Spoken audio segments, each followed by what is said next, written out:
And ఇంకో question అండి, ఎక్కువ ఈ మధ్యన ముంబైలో ఉంటున్నారు ఆబ్వియస్లీ బన్నీ గారి షూటింగ్ కోసం.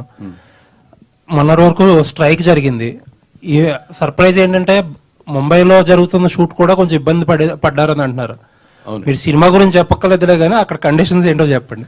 యా అండి, ఎందుకంటే ఇప్పుడు తెలుగు సినిమా ఇండియాలో ఎక్కడ జరుగుతున్నా కూడా ఆపాలి, ఎందుకంటే వీళ్ళందరికీ కూడా ఒక కోఆర్డినేషన్ ఉంటుంది మొత్తం అసోసియేషన్స్ అన్నిటికీ కూడా. ఆ విధంగా ఆ సినిమాను కూడా కొన్ని సందర్భాల్లో అక్కడ ఇబ్బంది పడ్డాము. బట్ ఏంటంటే మేము రిక్వెస్ట్ చేసింది ఏంటంటే that is a special case, because ఎందుకంటే పర్ డే చాలా కోట్ల రూపాయల ఖర్చుతో కూడుకున్న సినిమా అది. And lot of foreign technicians అందరూ వచ్చి ఇండియాలో ఉండి చేస్తున్న సినిమా. ఇప్పుడు వాళ్ళందరినీ ఖాళీగా అన్ని రోజులు కూర్చోబెట్టాలి, ఎందుకంటే కాంట్రాక్ట్స్లో ఎట్లా ఉంటుందంటే మేము ఇచ్చిన పని చేసినా పని చేయకపోయినా కూడా పే చేయాలి వాళ్ళకి. సో అట్లాంటి విషయాల్లో కొంచెం ఇబ్బంది పడ్డాం బాగా. అది స్టార్ట్ అయిందండి, మళ్ళీ రెజ్యూమ్ అయిందా? మళ్ళీ రెజ్యూమ్ అయిందండి.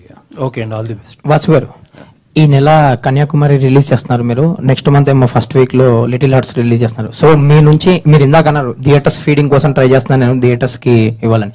సో చిన్న కాన్సెప్ట్ సినిమాలు, ఇలాంటి సినిమాలు ఇంకా ఫర్దర్ గా రిలీజ్ చేస్తారా? నిజంగా నాకు మంచి సినిమా నాకు నచ్చి మంచి కాన్సెప్ట్ ఉంటే, అది చిన్న సినిమా అయితే మాత్రం నేనైతే డెఫినెట్గా మొహమాటం లేకుండా నేను ఎంకరేజ్ చేస్తాను దాన్ని.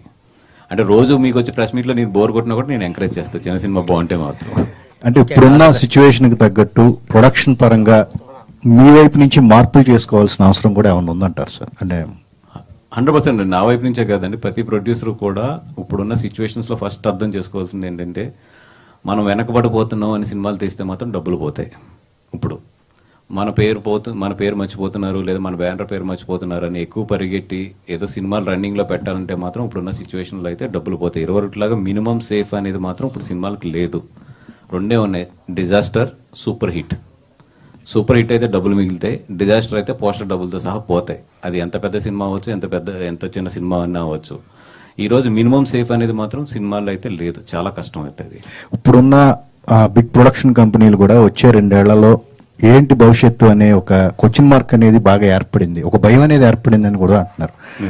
నిజమేనా సార్? అదంటే 100% అండి. ఇప్పుడు ఈవెన్ బిగ్ బ్యానర్స్ అవ్వచ్చు, స్మాల్ బ్యానర్స్ అవ్వచ్చు, ఒక రేంజ్ ఆఫ్ హీరోస్కి ఓపెనింగ్స్ పడుతున్నాయి, వాళ్ళకి ఓటీటీ రేట్లు కూడా బాగా వస్తున్నాయి, అండ్ వాళ్ళ దాంట్లో రెవెన్యూస్ బాగున్నాయి. అట్ ది సేమ్ టైం ఖర్చు కూడా అలాగే ఉంటుంది. బట్ ఎంతో కొంత ప్రొడ్యూసర్స్ మిగులుతుంది ఆ సినిమాలో.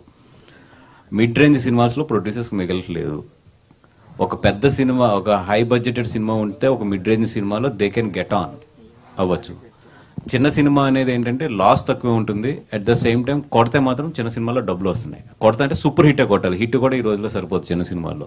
ఎక్స్ట్రాడినరీ హిట్ కొడితే తప్పితే చిన్న సినిమాలో డబ్బులు మిగిలవు ఈరోజు. మిడ్ రేంజ్ అయితే కంపల్సరీ హిట్ అవ్వాలి. సినిమా బాగాలేదంటే మాత్రం మొత్తం లెగిసిపోతుంది. పెద్ద సినిమాల్లో బాగాలేదన్నా కూడా లాస్ లేదు, బట్ ఎంతో కొంత ప్రొడ్యూసర్ మిగులుతుంది. వాసు గారు, బేసిక్ గా మీరు కొన్ని సినిమాలు ఒక లైట్ హార్టెడ్ కామెడీ సినిమాలు బాగా చేస్తారు, కామెడీ హ్యూమర్ ఉంటాయి. ఈ టీజర్ చూస్తుంటే కూడా కొన్ని తను బాగా రాసుకున్నట్టున్నాడు. సో థియేటర్ లో పేలే కామెడీ సీన్స్ ఏమైనా మీకు బాగా కనెక్ట్ అయ్యి ఇది బాగుంది థియేటర్ లో పేలుతుంది అన్నట్టు ఏమైనా ఉన్నాయి? అంటే 2-3 చోట్ల గట్టిగా నవ్వానండి. అంటే నాకు బాగా గుర్తుండిపోయిన సీన్ అయితే మాత్రం వీళ్ళిద్దరిది ఇది ఉంటుంది, అమ్మాయి చెంపు పట్టుకుని వెళ్తే సీన్ ఉంటుంది, అక్కడ అయితే మాత్రం కొంచెం గట్టిగా నవ్వేనది. అట్లాగే ఏంటంటే క్యూట్ మూమెంట్స్ ఒక 2-3 చోట్ల బాగా నవ్వొచ్చిన మూమెంట్స్ అయితే ఉన్నాయి. లైక్ కోడిగుడ్లు సీన్ సంథింగ్ చాలా రాసుకున్నట్టు. అవునండి, నేను చెప్పడం కన్నా కూడా థియేటర్లో అయితే మాత్రం 2-3 చోట్ల అయితే గట్టిగా నవ్వుతారు. బాగా తీసారు 2-3 చోట్ల. Okay, all the best.